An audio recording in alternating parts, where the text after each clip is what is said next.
Welcome to the DYNAMO Show. I am your host, James Erdt, the Chief Architect of WOW for a brand called DYNAMO Entrepreneur.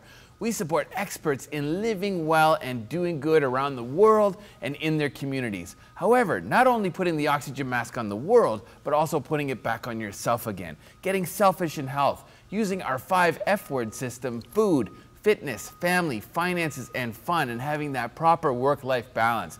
Then you can inspire. When we inspire, we lift others up. And we have one inspiring lad here today, Baldo Minaudo. James, thanks for having me. Yes. Appreciate it. Thank you so much for coming. We've known each other for so many years, you know, and I've seen this like epic rise in all these serious positions that, you know, you've been part of. However, before we get into that, I would love to learn a little bit more about the human side of Baldo. Care to share the journey? The journey, okay. I'm an immigrant. A lot of people don't realize that about me. I was born in a small town in Italy. Mm-hmm. And which town, out of curiosity? Castelvetrano. Okay, just cool. off, it's near Palermo, just off the ocean. Okay, cool. And when I was a young child, certain things happened that shaped me. Mm-hmm. So I was fortunate enough to be born into a hardworking family that had very, let's say, Christian values. Mm-hmm. So we worked as a group, and we believed in supporting others and in a community approach. And when I was young, I spoke Italian, my mother tongue. The school system I was in... When you were young, do you still speak Italian? I still speak Italian. But the school system was English. Okay. So they gave, I believe it was in grade 3, 2 or 3 if I remember correctly, they gave me this IQ test. Okay. And I scored moron level is what they called it at the time. The moron was the phrase they used for it. Hmm. And that was the actual term? That was the term that they actually told my mom. In the English immersion? In the and so, but this was a long time ago. Yeah, I'm sure they wouldn't use that today. Okay, okay.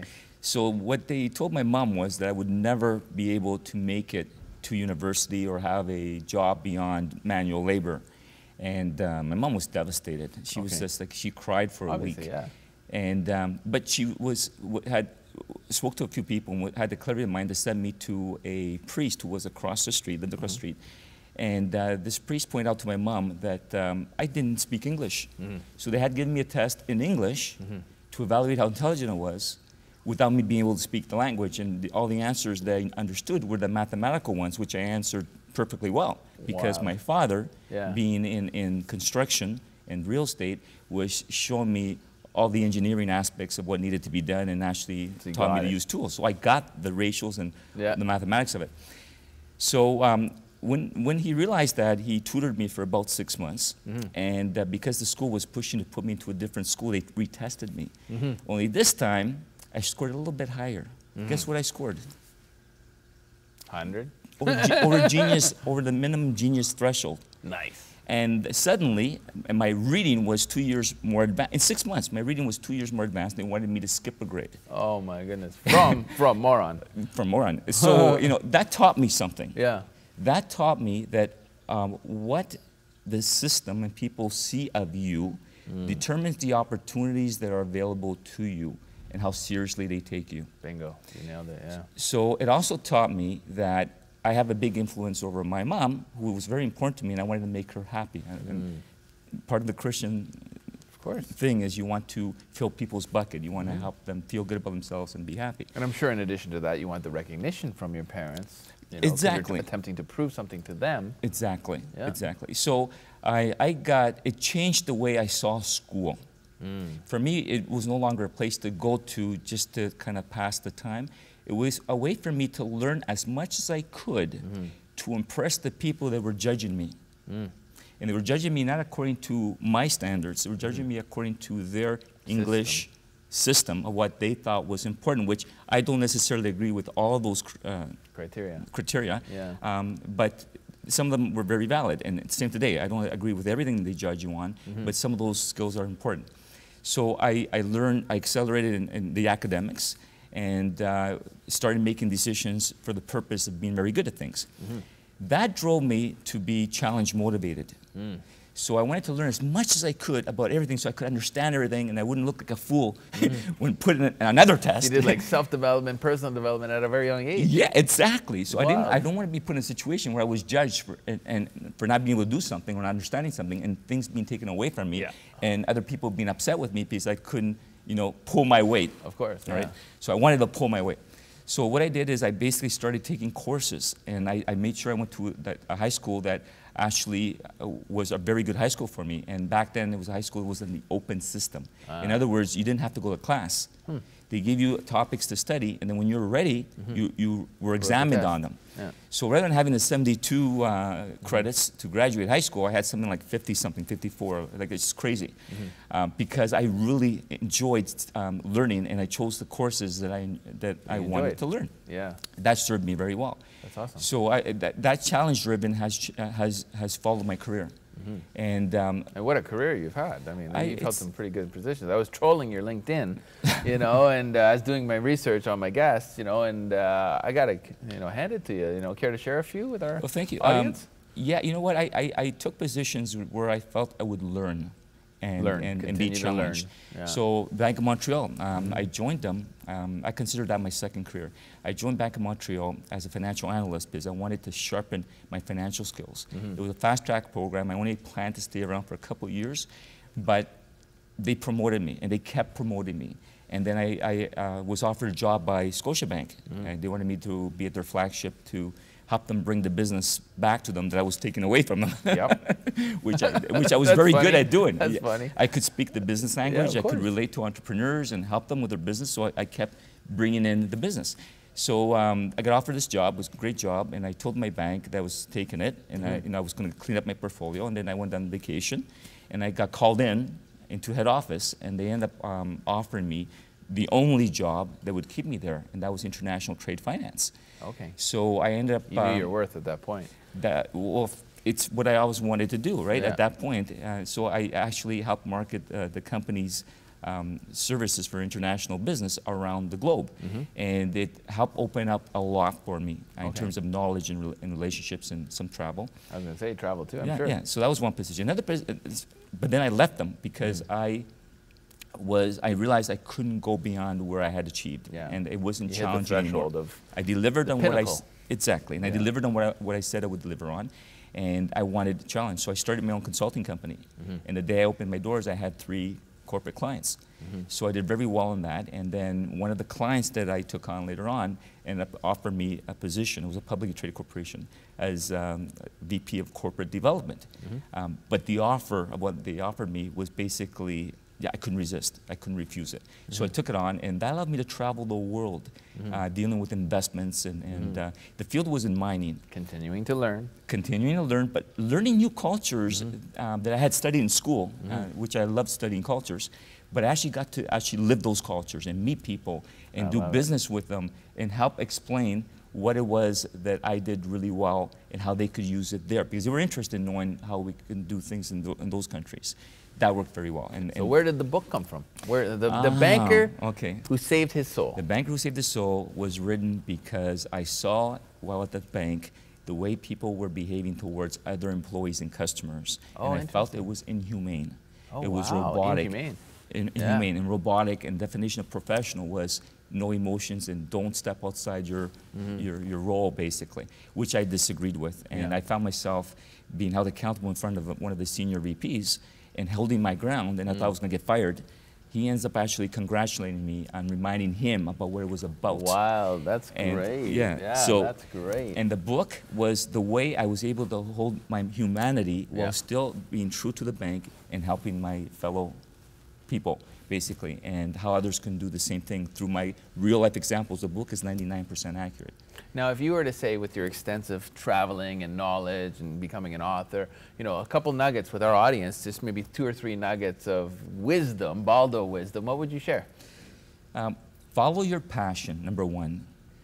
Help others as much as you can, and do the best that you can. The reason I'm a broker, a real estate broker now, is because it takes all my skills and knowledge and it helps me serve people in their life to find a place to live that allows them to live the lifestyle they want. And it's the biggest investment in their life. So I find that in what I'm doing today, the primary focus of what I'm doing is making a huge difference in people's lives. And you are. You are.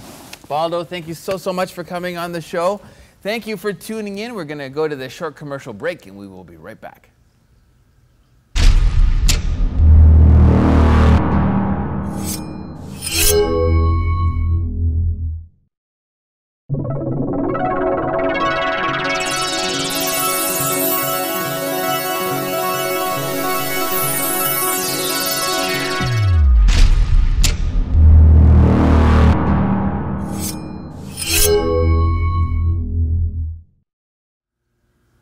And welcome back to the Dynamo Show. This is James Erdt, the Chief Architect of WOW for Dynamo Entrepreneur. We're going to keep things going with an inspiring young lady, Krystal Chen. Hello. Hello, hello, hello. It's an honor to finally have you on my show. It's an honor to be here. Yeah. So let's get right into it. You know, before we start talking business and you know what you're doing now, I would love to talk about the journey. You know, care to share a little bit about the road? Yeah, absolutely. So it really, the road towards where I am right now, there's a few things that I think really catapulted and really developed me to be who I am right now. And one is definitely my family. Like I really, it's really funny. I was actually just having a conversation with some people about this, about how when you're at a certain age, you can't appreciate the things that happen to you. So some of the things that really influenced me was like my mom. She worked super hard. She worked 2 jobs and she wasn't there when I was growing up. But what that did teach me as an adult now was hard work. Definitely pays off, right? Like work ethic. And then through my journey, you know, I was really brought up in a household that was super strict. So I had to... Ditto. I know that world. Right? Which always, with everything, there's the light and the dark side of things. So which really helped me, you know, buckle down and get the things that I need to get to. But Did you rebel? Then, of course, I rebelled. Yes, okay. So, you know, down that path there, I did learn quite a few things that definitely helped put me to where I am right now and put me on the path that I am living right now. And I'm very grateful for all those life lessons, for sure.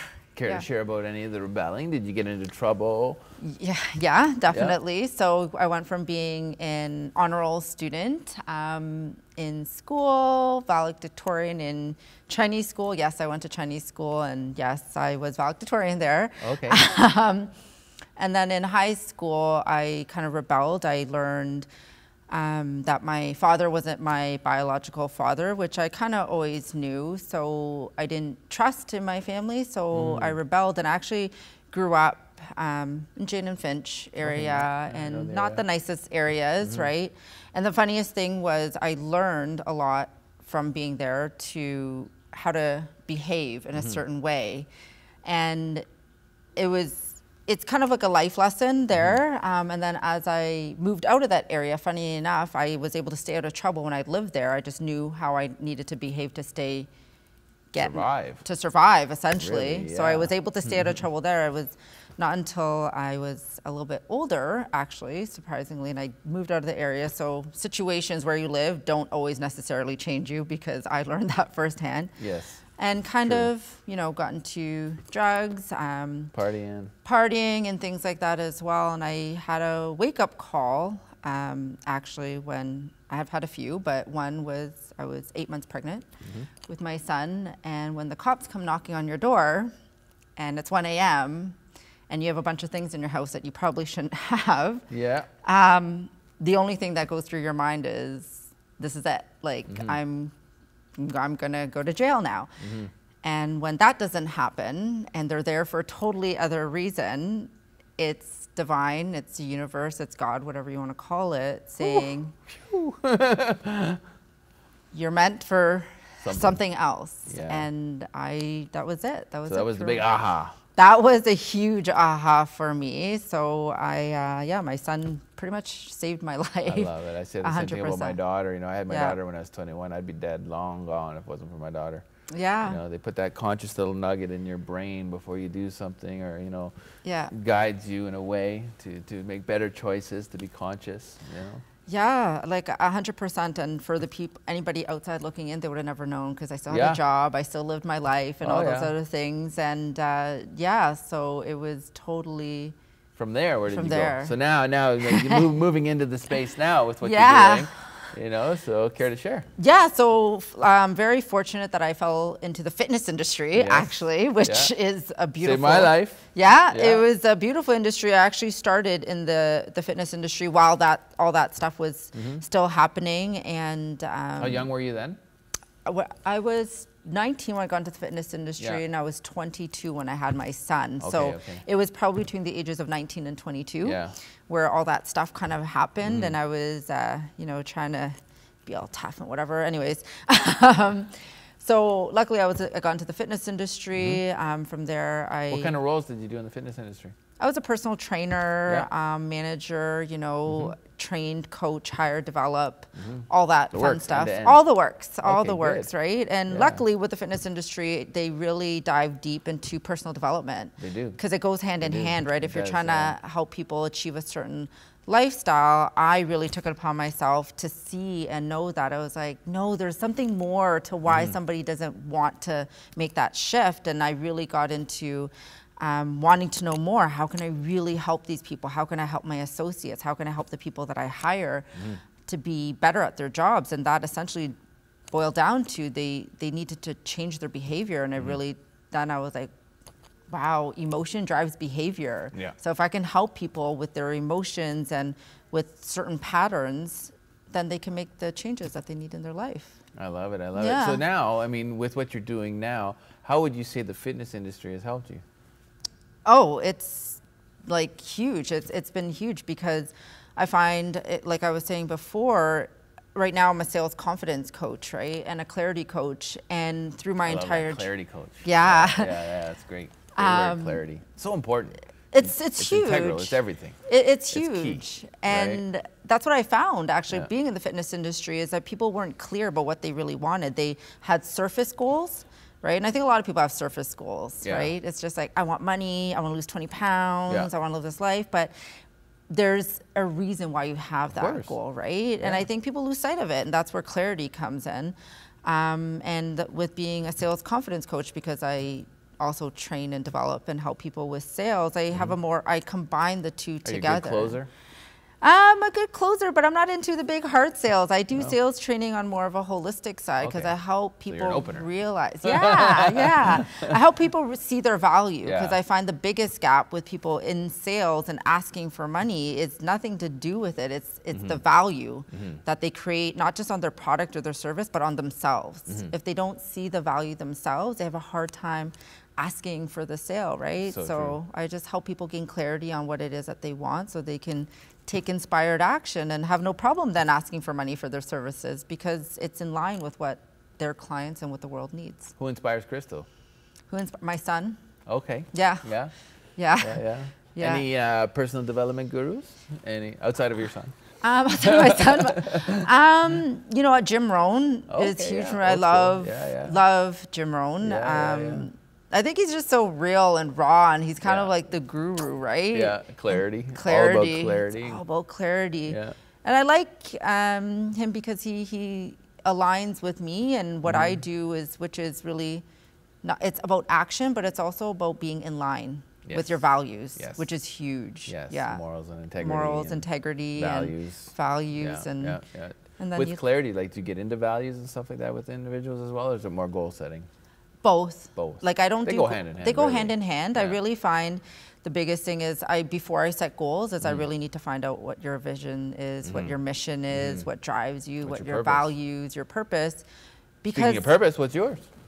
my purpose, well, my mission is I really want to help people to create a lifestyle where they're of service, and that's in line with their heart, their head, and that they can be of greater service to others.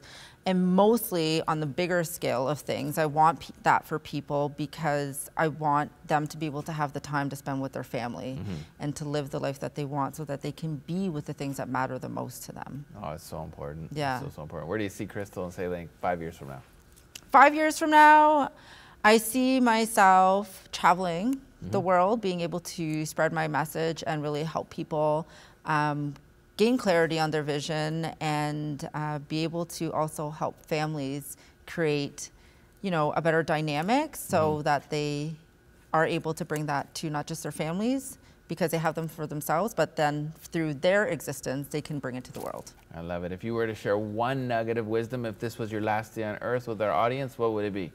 The one thing that I would definitely say is everything happens for a reason. Absolutely everything happens for a reason. You just have to trust the process and try to find the lesson in even the darkest times, because your light will always take you through to where you need to go, even if it doesn't make sense at the time. It. Right place, right time, right now, right on the DYNAMO Show. This is James Erdt with Krystal Chen. Thank you so much for tuning in. We'll be right back after this short commercial break.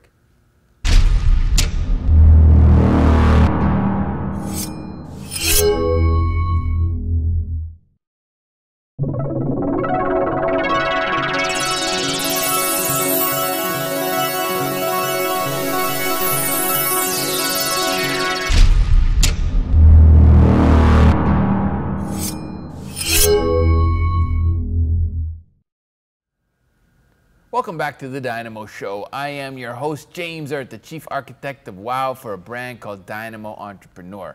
We support experts in living well and doing good around the world, and boy, do we have an expert here with you today. This gentleman is a friend of mine for a lot of years, many, many, many moons, and I've seen this gentleman evolve tenfold, okay? But before we get into what he's actually created, because he's the leader of a movement, we're going to talk a little bit about his trip to Europe. Yes. Okay, Mr. Niko Sofianos, welcome to the show. Thank you. Let's go to Europe. To Europe. Let's talk a little bit about this wonderful journey that you took You want to start Europe, or you want to go Vietnam, which was just before? Take it back to Vietnam, because I know that was very close to this trip. Yeah, so literally so we left 11/11. Yeah. Me and my numbers, Yeah, Mr. Numerology. Yeah, choose dates specifically. We left 11/11 to just experience the world. Oh, great.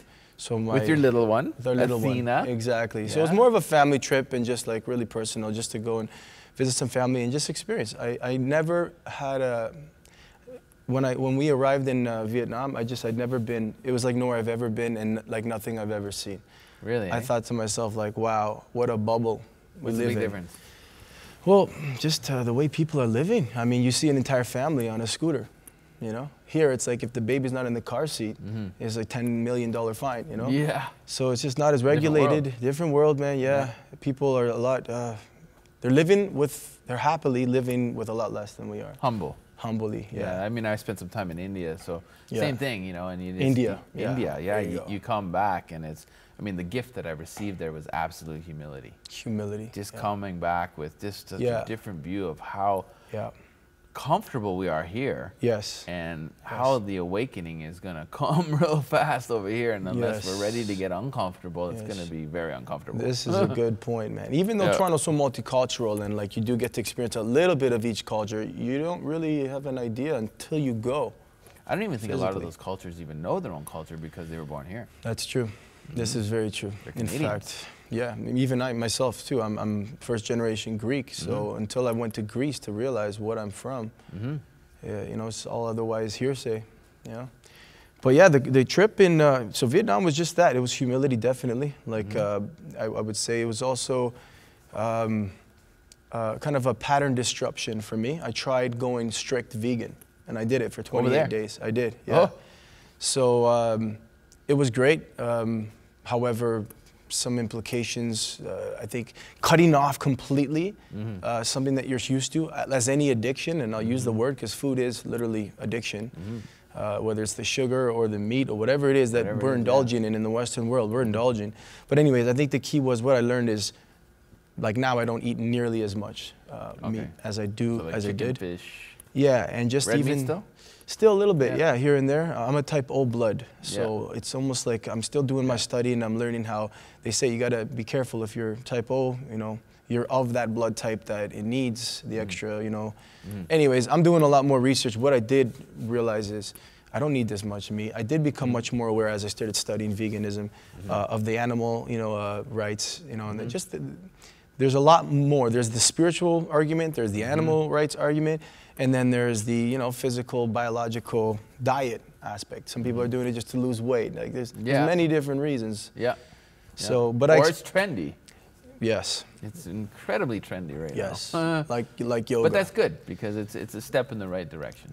I agree. I agree. At least it is exactly in the right direction. I think at the end of the day, we all can discern and know truth. So when something does get taken over by commerce and become a big, you know, sort of trend in business, we'll recognize it and then we'll reevaluate, you know.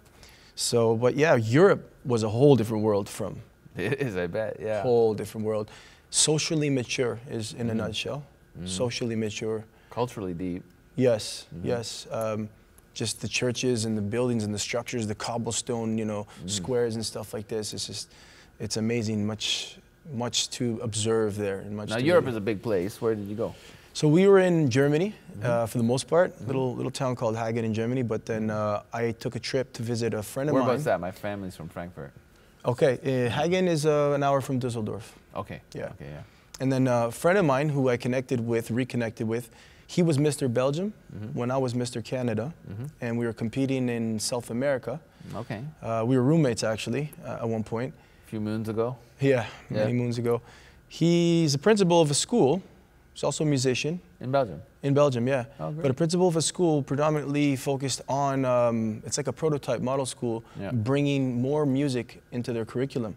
And this school, get this, they open and close their week, Monday morning and Friday afternoon, with the whole school in the auditorium, and then singing all together to the accompaniment, a piano accompaniment of the teacher, the music teacher. Really, eh? So harmonizing with the whole school. Yeah. To open and close the week. Yeah, and it was just like he invited me to come out, and I offered a fit-up workshop there, which we'll talk a little bit about later. Yeah.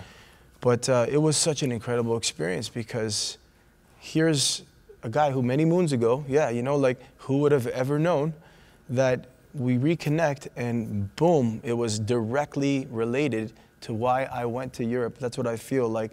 It was to go and experience what I did it's Ghent city that I went to. Okay, Ghent, which is known as like the medieval capital. Yeah, they got a good soccer team too. Do they? Yeah? Yeah. The medieval capital, yeah. It's known as, of the world. And literally like the castle, the churches, and you feel like you're walking through a 14th century, you know? Really, eh? Yeah. It's all preserved in a way. Yeah. So it was great. I got to work with about 1,000 kids. I offered my workshops. And what age group? Everything, I guess anywhere from 5 to 12 years old.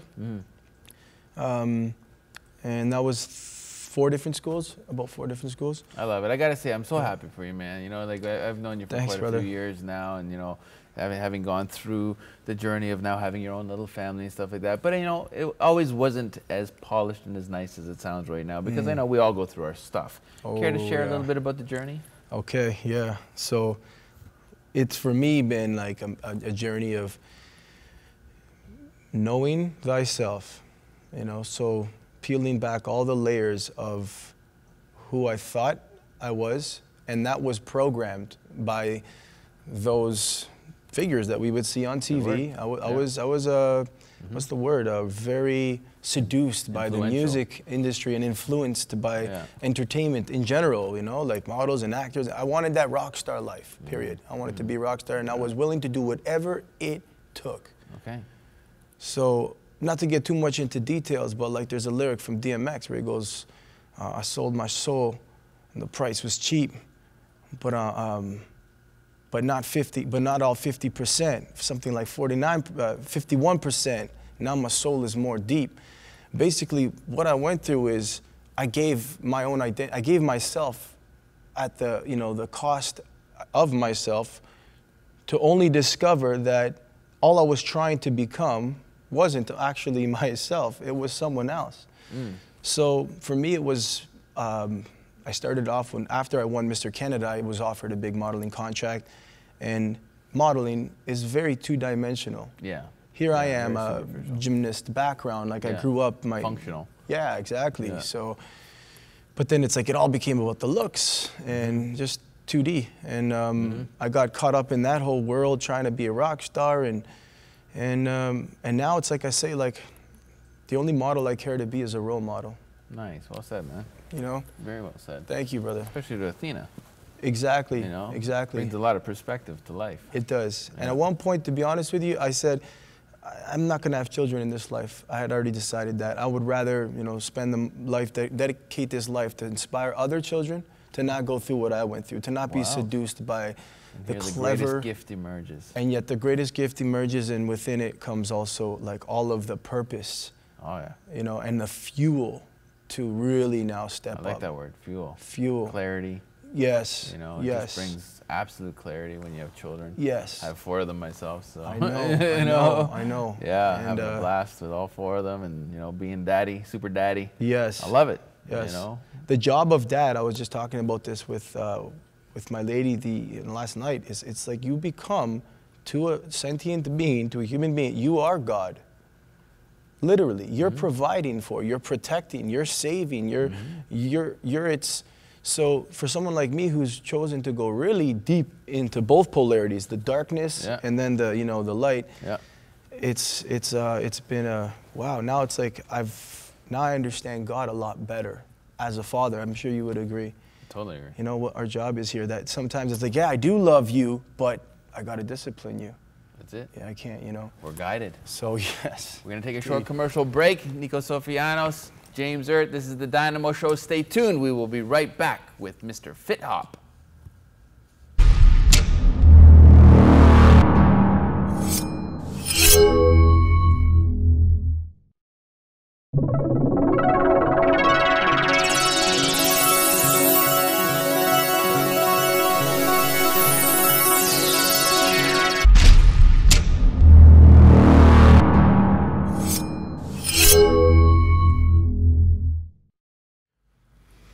And welcome back to the Dynamo Show. I am James Erdt, your host. We are going to keep things going with Mr. Fit Hop, Niko Sofianos. Why don't you tell us a little bit about this movement that you've created that's evolving so quickly? I absolutely love it. All right, man. Fit Hop is basically the best way I could ever describe it, and you know me, as long as you've known me, it's been changing, right? Like, what is Fit Hop? It's like every day it's something new. I'm sure all you entrepreneurs can, relate. Yeah. We're always trying evolving. We're always trying to define and name our sort of David, our brainchild, right?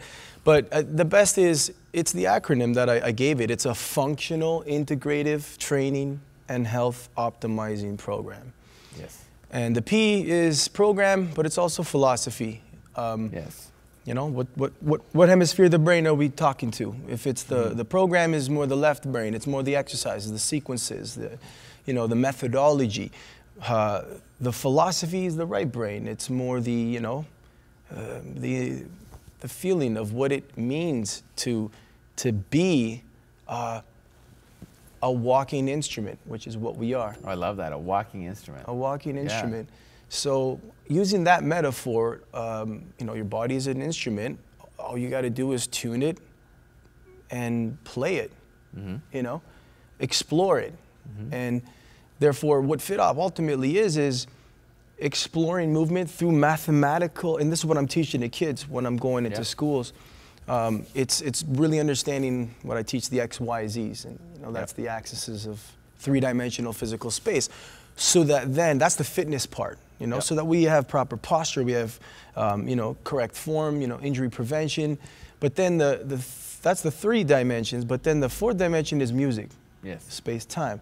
Yeah. So I bring in the music of hip-hop specifically, hence the word fit-hop. It's not just hip-hop, but it's the boom and the bop, the yin and the yang of hip-hop is what, and I teach them this, that, you know, here's your body, here's your mind, and here's the actual symbol. It's a mudra. Mudra meaning a hand signal symbol. It's yin-yang. The balance of the mind and the body is through the breath. The breath. So we start with mindfulness, just being aware of that your breath is everything you need. And then we finish the whole workshop always singing the same little mantra together. And it's, I got everything I need. And they sing it back. I got everything I need. Love it. As long as I can breathe. And they sing it, long as I can. I got everything I need. As long as I can breathe. And we take it up. And I challenge them. And I invite them to come out and really like express themselves. I got everything I need. Got everything I need. As long as I can breathe. As long as I can breathe. And then we come down. I got everything I need. To let them hear themselves. To achieve what I believe. Nice.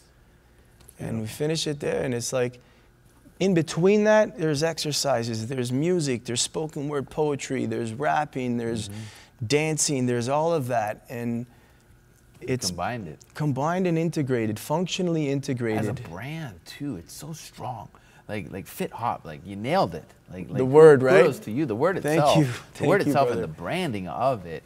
Thank you. It has such empowerment. It's like you're combining two very strong movements, hip hop and fitness. Yes. Combining two very prominent sectors. Absolutely. You know, so to you know, even in schools, I mean, having hip hop be so popular nowadays in like urban culture, you know, it's something that they're going to gravitate and resonate with.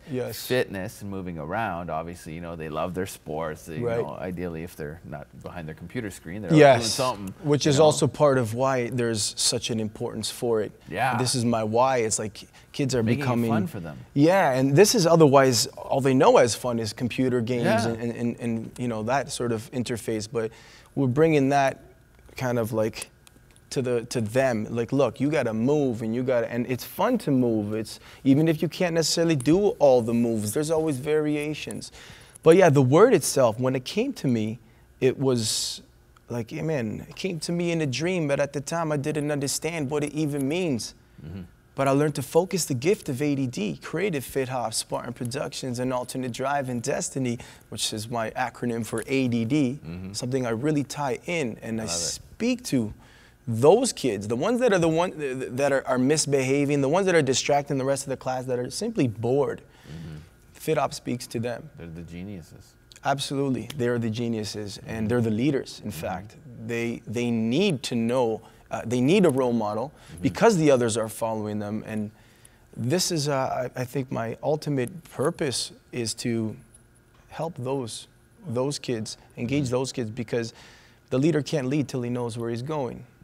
And a lot of these kids, that's what they are. They're leaders. They just don't know where they're going till they see a role model or somebody to inspire to.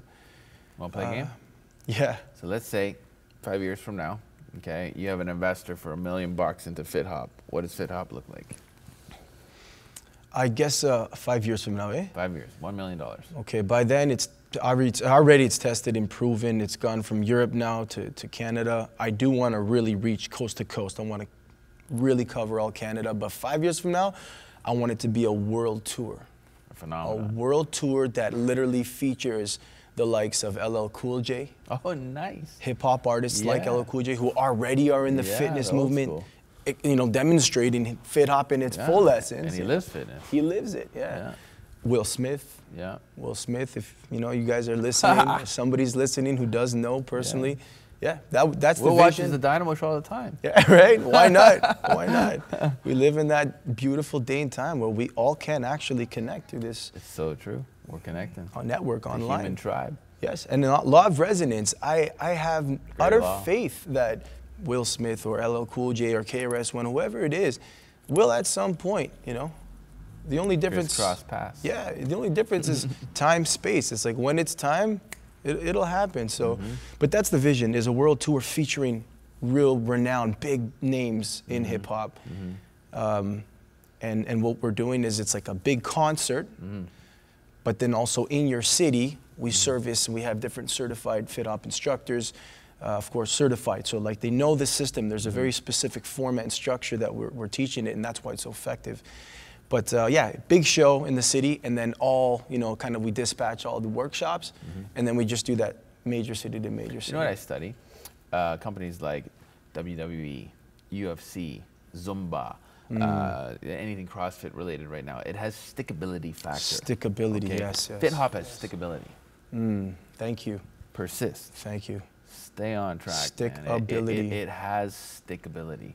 With a few dollars behind it and real focus and clear, you know, clarity for you, you know, as the guru, the fit hop guru, you know, I totally see that unfolding.